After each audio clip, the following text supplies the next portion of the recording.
Panoorin po natin ito, mga kapatid. Huwag kayong padaya, mga kapatid. Si Satanas, ayaw din niya ng mabubuting gawa. Sino ang unang-unang mag-aalis ng mabubuting gawa? Siyempre, si Satanas. Kaya maraming mangangaral ngayon, ayaw ng mabuting gawa, inalis na ang mabuting gawa. Pagdating sa kaligtasan, na sumampalataya ka lang, ligtas ka na, at hindi na mahalaga sa Diyos ang gawa. Pag nabasa ka sa Biblia, ganito.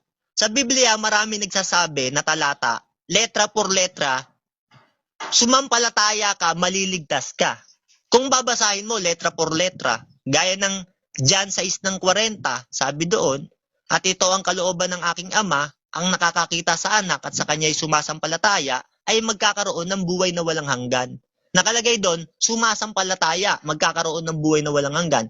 Sabi ngayon ng mga pastor, walang binanggit na works, walang binanggit na bautismo. Yon. Yung Pero salita, Bro, meron naman doon sa episode 2 GC, kung ituloy na nila basahin. hindi nga nila kakagatin yon kasi nga nasa John 6:40 tayo. Ngayon, tatalon naman tayo sa Roma 19. Sabi doon, kung ipapahayag ng iyong mga labi na si Jesus ay Panginoon at sasampalataya ka ng buong puso sa Kanya na siya'y muling binuhay ng Diyos mula sa mga patay, maliligtas ka. O di sabi ng mga pastor ng faith alone, wala namang nakasulat doon na na works, wala rin nakasulat na bautismo, maliligtas ka. Kasi nga pag bumasa sila letra por letra, yung pananampalataya kasing sinasabi doon, bro, hindi naman letra por letra yun eh. Yung pag-aaral nun eh. Kasi sa Biblia, maraming uri ang pananampalataya. Merong pananampalatayang pakunwari. Kung alam nyo yan. Merong pananampalatayang walang kabuluhan na sinasabi ang Biblia. Unang Korinto 15:2. May pananampalatayang maling pananampalataya, Titus 3:10. May pananampalatayang pakunwari, ikalawang Timoteo 1:5. May pananampalatayang patay. May pananampalatayang hindi baog. Maraming uri ang pananampalataya eh. Pag inaral mo yung pananampalataya na itinuturo sa Biblia, may pananampalatayang walang kabuluhan, pananampalatayang pakunwari, pananampalatayang baog, pananampalatayang nanginginig pa kagaya sa demonyo. Tanong, ano bang pananampalataya yung itinuturo ng mga apostol? Siyempre, pananampalatayang may gawa yun. Kasi ang pananampalatayang walang gawa, baog eh. Patay. Tama. Dapat consider natin, maraming uri ang faith sa Biblia o babasa ko. Ang isang uri ng faith sa Biblia, ikalawang Timoteo 1:5. Ito, kung tawagin to ni Pablo, pananampalatayang pakunwari. Basa tayo. Na inaalala ko, ang pananampalatayang hindi pakunwari na nasa iyo na malagi muna kay Loida na iyong lelang at kay Eunice na iyong ina at ako'y naniniwalang lubos na sa iyo rin naman. Sabi niya kay Timoteo, inaalala ko ang pananampalatayang hindi pakunwari na nasa iyo. Meron palang pananampalatayang hindi pakunwari na kay Timoteo. Ibig sabihin, meron pananampalatayang pakunwari, alam ni Pablo. Meron talagang mga taong sumasampalataya pero pakunwari. Yung ba, ligtas ba yon? May pananampalataya yon pero pakunwari. Ligtas ba yon? Imposible naman ligtas yun, pakunwari nga eh. Yung isang uri ng pananampalataya, Titus 3:10. Ang taong may maling pananampalataya, pagkatapos ng una at ikalawang pagsaway, ay itakwil mo na. Tanong, yung bang may maling pananampalataya, ligtas ba yon? May pananampalataya yon, pero mali. Ligtas ba yon? Hindi, syempre, maling pananampalataya nga eh. Itakwil mo, sabi ng apostol, itakwil mo na. Isa rin yun uri ng pananampalataya, maling pananampalataya. Ano pa yung isang uri ng pananampalataya? Yung tinatawag naman na pananampalatayang walang kabuluhan. Kasi merong mga tao sumasampalataya sa Diyos, pero yung kanilang mga gawa, kasamaan. Hindi nakikita sa gawa yung kanilang pananampalataya. Kaya kung tawagin yan, pananampalatayang walang kabuluhan eh. Pero may pananampalataya sila. Naniniwala sila sa Diyos. May faith Bro, sila, naniniwala Bro, sila. naalala ko tuloy yung binhi yung uri ng binhi. Oh.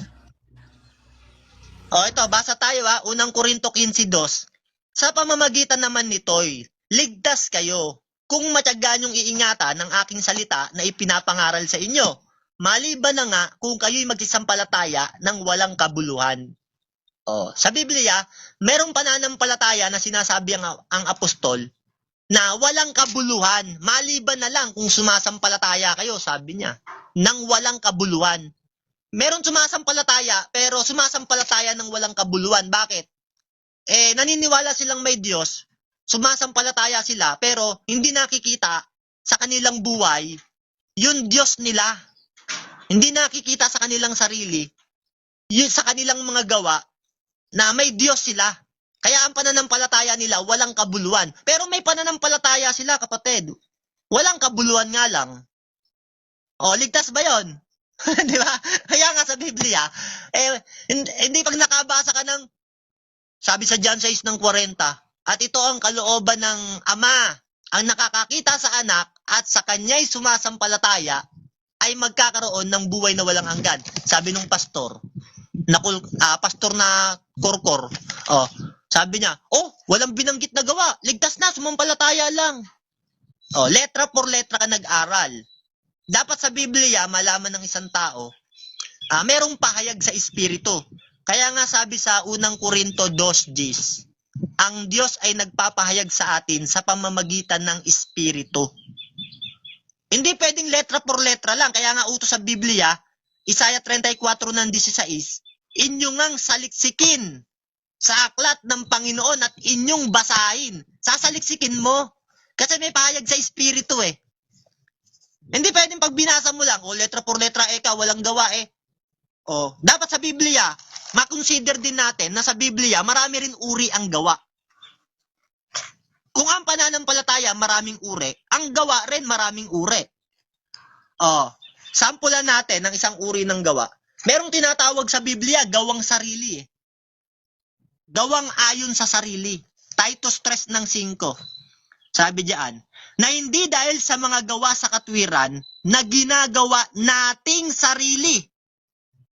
Meron palang mga gawang katwiran na ginagawa mo sa sarili mong gawa. Yung kasing gawa na yun, gawang gawang sarili. Gawa na walang pananampalataya, gawa na maitaas ang kanyang sarili niya ang mapupuri. Yan, gawang ayon sa sarili. Yan din na nakalagay sa Efeso 2:8-9 Sabi diyan sapagkat sa biyaya kayo'y nangaligtas sa pamamagitan ng pananampalataya at ito'y hindi sa inyong sarili. Hindi sa inyong sarili. Kasi nga, merong gawang ayon sa sarili. Yun ang isang uri ng gawa. Pero merong gawa, hindi gawang ayon sa sarili. Gawang ayon sa kalooban ng Diyos. Hebreo 13:21. Ay pakasakdalin nawa niya kayo sa bawat mabuting gawa upang gawin ang kanyang kalooban.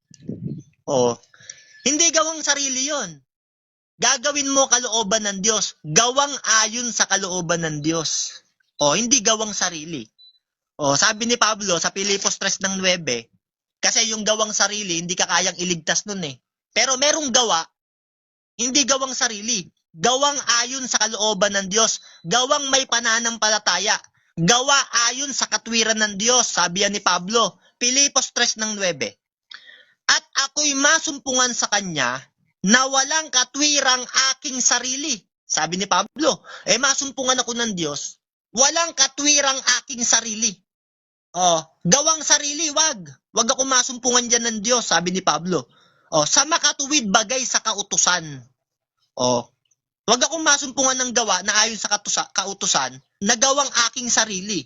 Yun yung ayaw ng Diyos yung gawang sarili Sa makatuwid bagay sa kautusan, kundi, sabi ni Pablo, ang katwiran sa pamamagitan ng pananampalataya kay Kristo. Ang katwiran ngang buwat sa Diyos sa pamamagitan ng pananampalataya. Meron palang katwiran galing sa Diyos Hindi gawang sarili. Gawang ayon sa kalooban ng Diyos, Hebreo 13:21. Anong katunayan? Nung wala pa kasi tayo sa Panginoong Hesus, yung gawa natin, walang kabuluhan yun eh. Kasi gawang ano yun eh. Gawang hindi ayon sa kalooban ng Diyos. Gawa yun na walang pananampalataya. Kaya sabi sa Hebreo 9 ng 14, sabi doon, gaano pa nga kaya ang dugo ni Kristo Jesus na sa pamamagitan ng Espiritong walang hanggan ay inihandog niya ang kanyang sarili na walang dungis. Sabi ni Pablo, gaano pa nga kaya yung dugo ni Kristo Jesus na sa pamamagitan ng Espiritong walang hanggan, inihandog niya yung kanyang sarili na walang dungis. Bakit? Sa Diyos, upang maglinis sa ating mga budhi sa mga gawang patay. Merong mga gawang patay na nilinis tayo ng Diyos sa mga gawang patay. Bakit? Tuloy natin ang basa. Upang magsipaglingkod sa Diyos na buhay. Nilinis tayo sa gawang patay, pero pagtapos tayo linisin ng Diyos sa gawang patay ng dugo ni Kristo, maglilingkod na tayo sa Diyos na buhay. Meron ng gawa na hindi gawang patay. Meron ng gawa na aariing ganap ka ng Diyos. Kasi sa Biblia, bro, merong gawa na hindi ka aariing ganap ng Diyos. Meron din namang gawa na aariing kang ganap ng Diyos. Basa. Ano yung gawa na aariing ganap ka ng Diyos? Roma 2:13. Kasi ang pinapakita ko dito, maraming uri ang pananampalataya, meron ding iba't ibang uri ang gawa. Kasi itong mga pastor, pag nakabasa, itong mga born again na faith alone, lahat ng gawa sa kanila, generally, pag nabasa nila yung salitang gawa, lahat na ng gawa, hindi na makakapagligtas. Hindi nila alam, merong gawa aariing ganap ka Meron ding gawa hindi ka aariing ganap. Yung gawa na hindi ka aariing ganap, yun yung kautusan ni Moises. Acts 13:39. Ang bawat sumasampalataya sa kanyang pangalan ay inaaring ganap sa lahat ng mga bagay. Pag sumasampalataya ka kay Kristo, Acts 13:39, aariing ganap ka sa lahat ng mga bagay. Pati yung mga gawa mo, aariing ganap. Lahat nga ng mga bagay, aariing ganap ka Kasama dun yung gawa. Tuloy, datapot hindi kayo aariing ganap sa pamamagitan ng kautusan ni Moises. Sa kautusan ni Moises, di ka aariing ganap dun. Yung sinasabi ni Pablo, sa makatuwid bagay sa kautusan. Wag masumpungan ako ng Diyos sa katwirang aking sarili, sa makatuwid bagay sa kautusan. Hindi ka aariing ganap sa kautusan ni Moises Pero kay Kristo, lahat ng mga gawa mo, aariing ganap ka pag sumampalataya ka Kaya sa Biblia, may pananampalatayang kaya sa Biblia, merong gawang aariing ganap ka at merong gawa na hindi ka aariing ganap. Hindi lahat ng gawa sa Biblia generally. Basa tayo. Roma 2:13. Hindi naman to alam ng mga pastor ng born again Sila pag nakabasa ng gawa generally. Lahat ng gawa iisa lang Ito 13. Roma 2:13. Sapagkat hindi ang mga tagapakinig ng kautusan ang siyang mga ganap sa harap ng Diyos, kundi ang nangagsisitalima sa kautusan ay aariing mga ganap. Sabi ng Apostol Pablo sa mga taga-Roma, hindi ang mga tagapakinig ng kautusan ang siyang mga ganap sa harap ng Diyos. Hindi yung tagapakinig lang, kundi yung mga nagsisigawa sa kautusan ay siyang aariing ganap. Kaya sa Biblia, merong gawa na aariing ganap ka. Kaya nga sa Acts 13:39, ang bawat sumasampalataya sa kanyang pangalan ay inaaring ganap sa lahat ng mga bagay. Kasama doon yung gawa. Yung gawang may pananampalataya. Gawang ayon sa kalooban ng Diyos. Hebreo 13:21. Hindi gawang ayon sa sarili. Roma 10:3.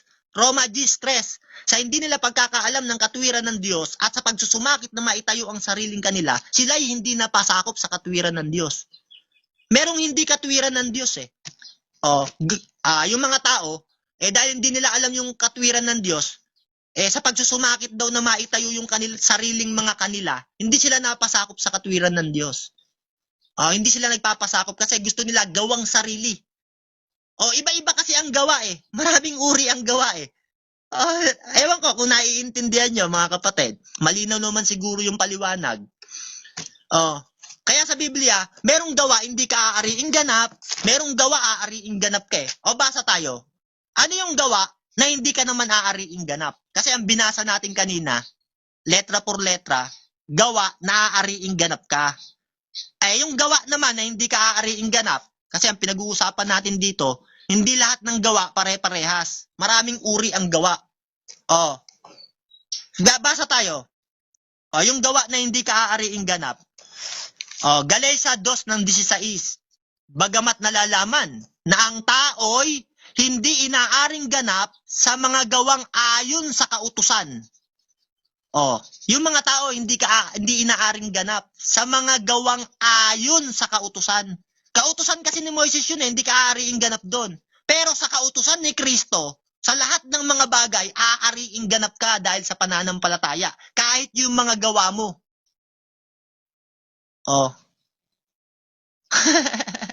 Kaya sa Biblia, may gawang aariing ganap ka, merong gawang hindi ka aariing ganap. Hindi generally.